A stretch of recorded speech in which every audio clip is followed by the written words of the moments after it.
Hey, Dr. Mike, are you busy? No. What's up? that? What's going on? What's going on? Did you have anything you needed from me? Yeah. I mean, I just have some questions from patients. I was wondering if you could read through them for me and answer them. Yeah. Okay. It's like thoracic spine stuff. Okay. Yeah. So, what are some symptoms of T-spine problems? Good question. Not really a trick question though, so don't overthink this one. When it comes to thoracic spine, it's just like the neck and the low back. Everything, all the symptoms are going to be kind of the same. You can kind of have muscle tightness through that area.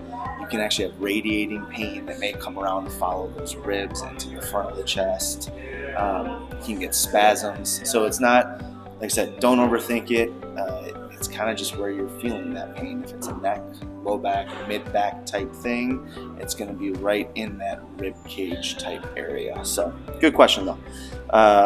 What part of your back hurts when you have poor posture?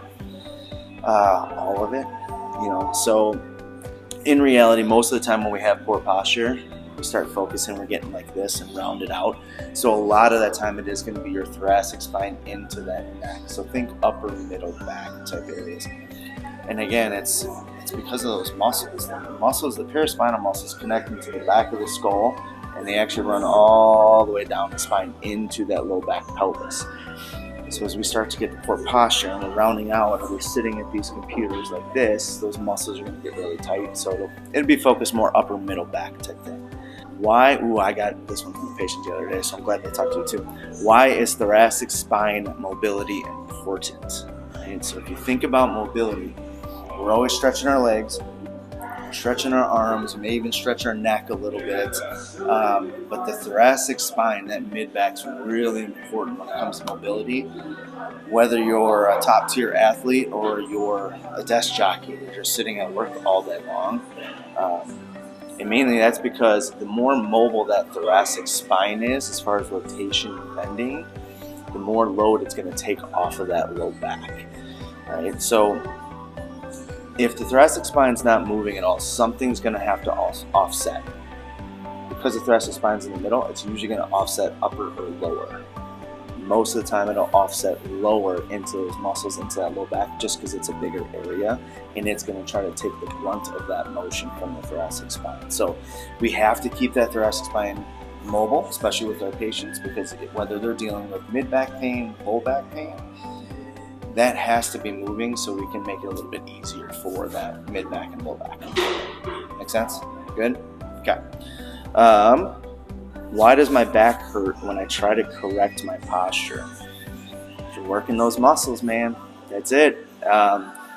If you've trained your body for years working like this, I mean, even just in general, everything we do right now is anterior, right? We're on our phones, computers, everything we do up here. So the muscles on the posterior chain or in that back chain, they just don't get worked as much. So they're overstretched, they're weak. Some of them might actually be tight just because they're trying to offset what you're doing in the front of the body. So as you start correcting things and you're sitting more upright or you're working the posture muscles in the back, they're going to get fatigued. They're going to get tired. So we do have patients that will say, like, Doc, this actually hurts. I don't like doing this. And it's a re-education period. We just got to get through that initial process so we can get them strong. Long term, I promise you it's going to be worth it. You're going to feel better because of it. Last one. My primary just told me that I have a hyperkyphosis. What does that mean? So, good question. Within the spine, we've got different curves. So the neck and the low back have a lordosis. So we got C shapes. Kyphosis is that middle back where it actually curves in that opposite direction. So when you're told you have a hyperkyphosis, it means you're overly rounded out in that middle back. So a lot of times you'll see it with elderly patients. Right? We start hunching like this as we get really old and start walking. So hyperkyphosis in general just means that you have more of a curve than what you should have. Whether that's good or bad means nothing to me. It's a global type thing that we got to look at. We have some patients that have a hyperkyphosis, but they have no pain at all and everything's working great. So I'm not overly concerned that somebody was told that, but it's something we need to keep our eye on to make sure that long term moving forward, we don't have even more issues with that area that are offsetting someplace else in the body.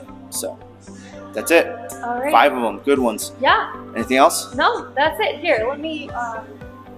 What's it's You just can have that back. it's just my Yeah. rhino. Sure. Rhinoceros Success, great book. Yeah. Read it. I promise you, it's good. Okay. Bye.